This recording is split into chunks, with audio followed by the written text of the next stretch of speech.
नमस्कार, मैं उमाशंकर सिंह आज पुरुषोत्तम कुमार सामाजिक कार्यकर्ता सीतामढ़ी जो अपने गांव और गांव के आसपास के स्वास्थ्य व्यवस्था से संबंधित जागरूकता के लिए सही स्वास्थ्य व्यवस्था की व्यवस्था हो उसके लिए लड़ रहे हैं। यही नहीं, इनका एक इतिहास रहा है। स्वास्थ्य के प्रति इनकी जागरूकता ने इन्हें राष्ट्रीय महिला आयोग तक ले गया, राष्ट्रीय मानवाधिकार आयोग, हाँ, मानवाधिकार आयोग तक ले गया। कितनी सफलता मिली। हालांकि आज प्रधानमंत्री जी ने लाल किला के प्राचीर से ये घोषणा किया है कि हर गांव को बेहतर स्वास्थ्य सुविधा दी जाएगी, हर नागरिक को बेहतर स्वास्थ्य सुविधा दी जाएगी। उसी के खंड में पुरुषोत्तम जी लड़ रहे हैं, तो मैं पुरुषोत्तम जी के साथ आज बातचीत करूंगा और इनके पुराने एक्सपीरियंस तथा ये किस तरह के काम कर रहे हैं उससे मैं आपको अवगत करवाता हूँ। पुरुषोत्तम जी, आप अपने बारे में बताते हुए ये बताएं कि आप किस एरिया से किस तरह की असुविधाओं के लिए आप राष्ट्रीय मानवाधिकार आयोग तक गए। मैं पुरुषोत्तम कुमार, सीतामढ़ी जिला सुरसंड प्रखंड राधौर के निवासी हूँ। अचानक 2014-15 में हमारे पिताजी बीमार पड़े थे, तो ऐसे ही चर्चा चला, उनके इंजेक्शन देने के लिए कोई डॉक्टर नहीं मिल रहा था। तभी हमारे दिमाग में आया था कि बचपन में मैं जिस हॉस्पिटल में खेला करते थे उस हॉस्पिटल में डॉक्टर भी, कंपाउंडर भी, नर्स भी, सभी लोग हुआ करते थे और हम लोग वहाँ जाते थे, खेलते थे और शाम को गायन बजान भी वो लोग कराते थे। बहुत अच्छा लगता था। लेकिन उस दिन अचानक से मेरे दिमाग में आया, जिस हॉस्पिटल को क्या हो गया, किसका ग्रहण लग गया, मेरे दिमाग में आया। मैंने पिताजी से पूछा कि बाबूजी, ये आखिर हॉस्पिटल की देख रेख क्यों नहीं हो रही है, यहाँ डॉक्टर क्यों नहीं बैठता है। वो बोले कि बाबूजी, ये ज़मींदारों का गांव है, यहाँ कोई किसी को कहने वाला नहीं, कोई सुनने वाला नहीं, सब अपना अपना रोटी सेकने के लिए तत्पर रहते हैं। फिर मैंने कहा बाबूजी, मैं इस मुद्दे को उठाऊं, अगर आपका आदेश हो तो मैं इसमें लगूं। फिर बाबूजी बोले कोशिश करो, प्रयास करो, अगर हो जाता है अति उत्तम। मैंने कहा ठीक है, और मन में मैंने ठान लिया कि एक दिन भी मैं अपना इंजेक्शन ले लूँगा या बाबूजी का यहाँ दवाई करा लूँगा तो मेरा सारा मेहनत सफल हो जाएगा। आज तो हमारे पिताजी नहीं हैं, लेकिन निश्चित ही मैं ये कहूँगा कि मैं सफलता ज़रूर प्राप्त किया हूँ। आज मुझे मानवाधिकार आयोग तक जाना पड़ा है, मैं गया हूँ और सफलता हासिल हुई है। उम्मीद है बहुत जल्दी हॉस्पिटल बनकर तैयार हो जाएगा। डॉक्टर भी होंगे, नर्स भी होगा, एम्बुलेंस भी होगा, दवाई भी होगी। पुरुषोत्तम जी, मैं आपको रोकूंगा।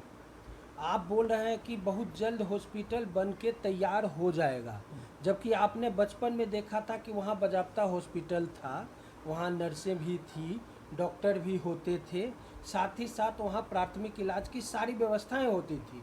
तो आज क्या वो बिल्डिंग भी नहीं रही या क्या स्थिति है, ये बताएं। बिल्डिंग ये बिल्कुल खंडहर बन चुका है। वहाँ का जो भी चौखट, केवाड़ी, दरवाजे, खिड़कियाँ था, सब तोड़ लिया गया। नल जो कल हैंड पंप हुआ करता था उसको भी उखाड़ करके ले गया। लेकिन कोई भी ग्रामवासी, कोई भी प्रतिनिधि उसकी ओर, उसके तरफ कोई ध्यान आज तक नहीं दिया है, जिसका कारण है कि सब जंगल हुआ पड़ा हुआ है और खंडहर बन चुका है। बस एक खंडहर ही रह चुका है। और राधौर में एक जो खंडहर जो कहते हैं ना कि प्राचीन अस्तित्व, गौरव का, वही खंडहर है। गौरव का खंडहर कह लीजिए कि राधौर का ये गौरव का खंडहर है कि राधौर में कभी ये भी हुआ करता था। जो आज हम बच्चे को बताते हैं कि ये हमारे राधौर का गौरव का खंडहर, ये हॉस्पिटल था, आज खंडहर बनकर रह गया है। पुरुषोत्तम जी, तो फिर आपको अभी तक राष्ट्रीय मानवाधिकार आयोग से क्या सूचना दी गई, उस पर क्या एक्शन लिया जा रहा है, कुछ ऐसी कोई जानकारी है आपके पास?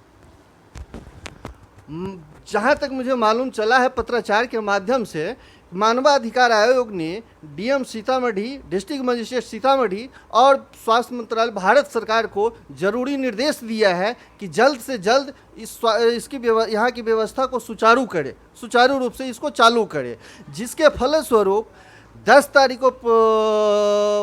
तारीख को मुख्यमंत्री श्री नीतीश कुमार जी ने ऑनलाइन वीडियो कॉन्फ्रेंसिंग के माध्यम से इसका शिलान्यास भी कर दिए हैं।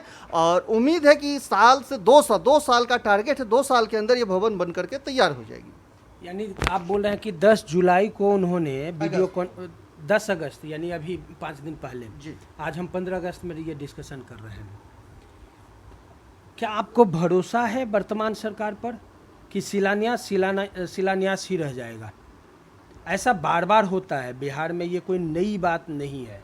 जो मामला नेशनल लेवल पर चर्चा में आता है उसे कुछ समय के लिए दबाने के लिए उस पर काम करते हुए प्रत्याशी दिखते जरूर हैं, प्रतिनिधि दिखते जरूर हैं, लेकिन क्या आपको क्या उम्मीद लगता है? आप कितने सालों से ये लड़ रहे हैं और उम्मीद पहले बताएं। मुझे पूरी उम्मीद है, नीतीश कुमार पर पूरा भरोसा है मुझे कि जरूर इस कार्य को तत्परता के साथ करेंगे। चूँकि अभी अभी कुछ दिन पहले विधायक चले गांव की ओर के दौरान विधायक जी आए थे और समस्या से खुद भी रूबरू हुए हैं और जा करके सरकार को अवगत भी कराए हैं। मुझे पूरा उम्मीद है कि इस कार्य को बहुत जल्द से जल्द तत्परता के साथ कराया जाएगा। चूँकि ये केस कंप्लेन मानव अधिकार आयोग में चल रहा है और मानव अधिकार आयोग का कहना है कि निश्चित ही मानव जाति के स्वास्थ्य के प्रति ये हनन हो रहा है। आप अपने विधायक जी का नाम बताइए और विधायक चले गांव की ओर का कार्यक्रम क्या था, उस पर भी थोड़ा सा विस्तार से बताएं।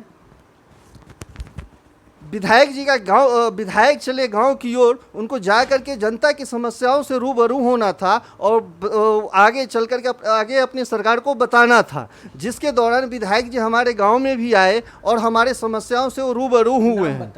हमारे विधायक दिलीप राय विधायक जी हमारे गांव में आए और जनता दल यूनाइटेड से ही हैं, सरकार के ही विधायक हैं वो। और निश्चित ही हमें पूरा भरोसा है, जब विधायक हमारा अपना है, हमारा सांसद अपना है, संसद भी सरकार की है और विधायक भी सरकार की है और मुख्यमंत्री भी कुमार साहब है, तो मुझे पूरा भरोसा है, पूरा विश्वास है कि निश्चित ही इसको व्यवस्थित रूप से सुचारू करेंगे। प्रधानमंत्री जी ने आज लाल किला के प्राचीर से लगभग मिलता जुलता उन्होंने स्वास्थ्य की सुविधाओं से संबंधित बात की है। हर गांव, हर व्यक्ति तक स्वास्थ्य की उच्चतम सुविधा व्यवस्था करने की बात की है। उम्मीद है कि शायद ये बातें भी कहीं ना कहीं आपके गांव में दिखे, और आपके गांव ही नहीं, बिहार के बहुत सारे जगहों की यही स्थिति है। पेपर पर तो बहुत सारा आपको तामझाम दिख जाएगा, लेकिन सच्चाई यही है गांव की। पुरुषोत्तम कुमार के जैसे ना जाने कितने सामाजिक कार्यकर्ता अथक परिश्रम करने के बावजूद भी सफलता दिखती है, सुनाई देती है, लेकिन सफलता मिलती नहीं है। भगवान से उम्मीद करता हूं और अपने अध्यक्षों से, राष्ट्राध्यक्षों से, साथ ही साथ मुख्यमंत्री और प्रधानमंत्री से अनुरोध करता हूं कि इन सारी समस्याओं का समाधान किया जाए, ताकि आम नागरिक सुखमय जीवन व्यतीत कर सकें। बहुत बहुत शुक्रिया पुरुषोत्तम जी, आपकी बातें ज़्यादा से ज़्यादा लोगों तक पहुँचे, ये हमारा कोशिश होगा। धन्यवाद।